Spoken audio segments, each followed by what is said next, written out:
Айналайн. Чудесное слово. Жаль, что русский его не поймет.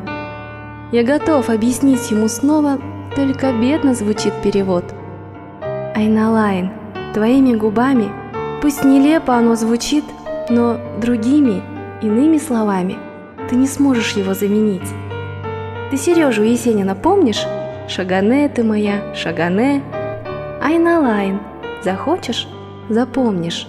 Повтори Айналайн при мне. Пусть оно станет нашим паролем, именами твоим и моим. Мы, казахи, с любовью и болью о любимых своих говорим. Айналайн тебя называю. Если хочешь, понравится мне. Назови ты меня Айналайн, как Есенин свою Шагане.